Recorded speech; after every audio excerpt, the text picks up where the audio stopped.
Hello friends and student graduate Rupsar channel आपको स्वागत।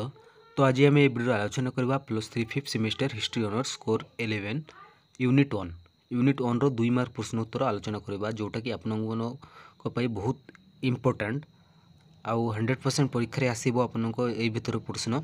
तो 2 मार्क रो आम आग वीडियो गोटे आम आलोचना कर 2 मार्क रो जोटा कि 10 नंबर प्रश्न पर्यंत थिला सेटा पार्ट 1 थिला। एटा होछि आपनकर पार्ट 2। तो यहाँ पार्ट 2 आपन मैंने देखिपे। तो पार्ट 2 बोले आम ता परठू प्रश्न उत्तर आम आलोचना करवा। तो वीडियोटा बहुत सुंदर हो। तो आप जब आम चैनल नुआ अच्छा कि पाने तो आम चैनल को सब्सक्राइब कर दिंतु एमती सब नुआ नुआ वीडियो देखापी। आपड़ जदि वीडियो नुआ अच्छा तो सब्सक्राइब कर रखिंट तो सांग मान पाखे सेयार करदे। यहाँ हूँ आपंकर पार्ट 2 है।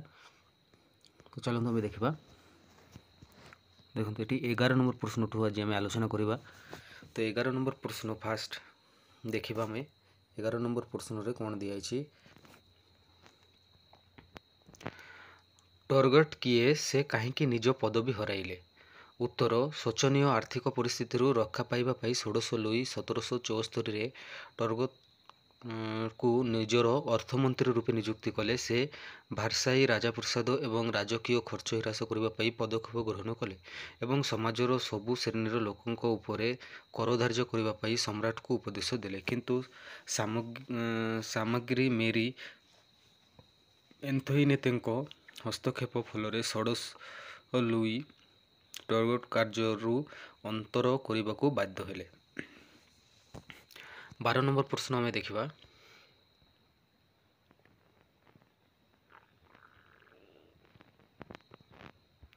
फ्रांस साधारण वर्गर लोक मैंने क्यों क्यों द्रव्य उपर परोक्ष कर प्रत्यय को परोक्ष कर मध्य केउठी थिबा एक निष्ठुर कर। तो उत्तर देखा साधारण प्रजा को परोक्ष भाव में मद धातु निर्मित द्रव्य कागज आदि सामग्री गुड़िक उपरे कर देवाकू पड़ुथिला। परोक्ष कर गुड़िक मध्य लवण कर बा गाबलेल थिला एक निष्ठुर कर। तापर 13 नंबर प्रश्न देखा। 13 नंबर प्रश्न उच्च श्रेणी धर्मयाजक और निम्न श्रेणी धर्मयाजक मध्य पार्थक्य कौन।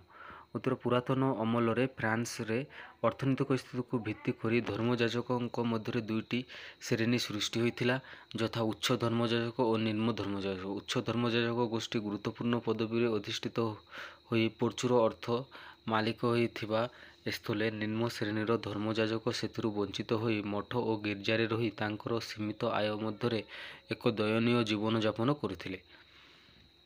तापर आम 14 नंबर प्रश्न देखा। 14 नंबर प्रश्न पुरातन अमलर फ्रांसर सामाजिक स्तर विनाशर केउ गोष्ठी विप्लवर कर्णधार से गोष्ठी किपरि जनसाधारण मध्य सचेतनता आनी। तो उत्तर पुरातन अमल फ्रांसर सामाजिक स्तर विनाश मध्यवित्त श्रेणी बा विजय गोष्ठी थिला विप्लवर कर्णधार।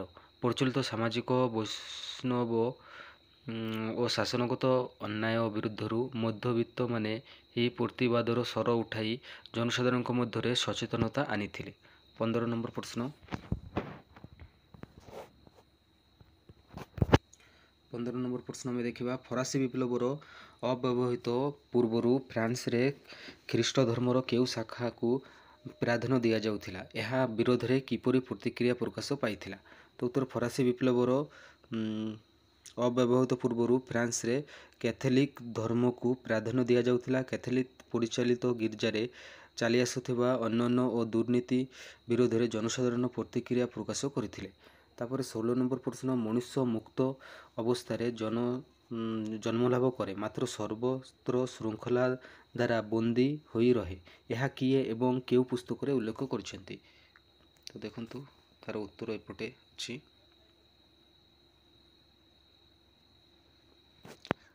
उत्तर अच्छी फरासी दार्शनिक रूसो कही मनुष्य मुक्त अवस्था जन्मलाभ करे मात्र सर्वत्र श्रृंखला द्वारा बंदी होई रहे सामाजिक चुक्ति पुस्तक रे यह से उल्लेख करथिले।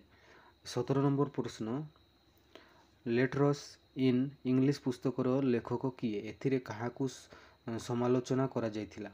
उत्तर फरासी दार्शनिक भोल्टेयर थिले। लेटर्स इन इंग्लिश पुस्तकर लेखक एथिरे से तत्कालीन फरासी शासन पद्धति तथा धर्मशास्त्र बा गिर्जार बहु समालोचना करथिले। 18 नंबर प्रश्न फरासी विप्लव पाई ज्ञानकोश मंडलीर भूमिका कौन थिला? उत्तर ज्ञानकोश लेखक मंडली चिंताधारा फ्रांसर लोक मानक प्रभावित करथिला। सेमानंक मध्यरे दि आल्बर्ट हेल्भिसियस हॉलबाक डिडेरो आदि थिला अन्यतम। सेमानंकर प्रगतिशील चिंताधारा फ्रांसर लोक मानक प्रभावित करथिला। 19 नंबर प्रश्न में देखिबा रूसों सामाजिक चुक्ति पुस्तक केवे प्रकाश पाइला? एही पुस्तक रे से बंधन छिन्न करी कौन प्रतिष्ठा करिबा पई मनुष्य को आह्वान देइछन्ति। तो रूसों सामाजिक चुक्ति 1761 ख्रीष्टाब्द प्रकाश पाइथिला। एही पुस्तक रे बंधन छिन्न करी नूतन रूपे साम्य मुक्ति और मैत्री प्रतिष्ठा करिबा पई रूस मनुष्य को आह्वान देइथिले। 20 नंबर प्रश्न मॉन्टेस्क्यू किए केउ पुस्तक रे से क्षमतार पृथकीकरण संपर्क रे लिखिथिले? उत्तर फ्रांस प्रसिद्ध दार्शनिक थिले मॉन्टेस्क्यू। आईन रो तात्पर्य पुस्तक रे से क्षमतार पृथकीकरण संपर्क रे लिखिथिले। तापर 21 नंबर प्रश्न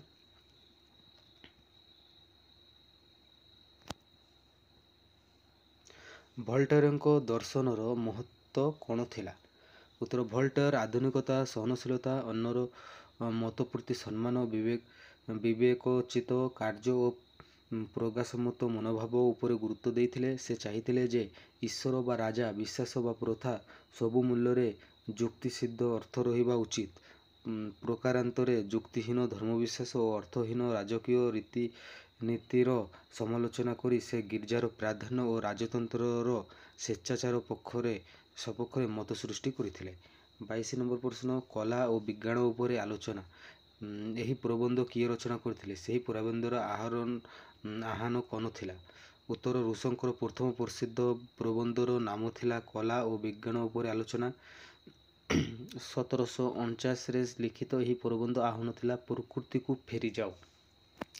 तो पिला माने आज वीडियो आम ये आलोचना करूँ 22 नंबर प्रश्न टू। तो खाली आम आलोचना करवा 23 नंबर प्रश्न टू आलोचना करवा जोटा कि बहुत इंपोर्टेंट थी बहुत आप जानते बहुत इंपोर्टेंट सब प्रश्न गुड़ाक ये।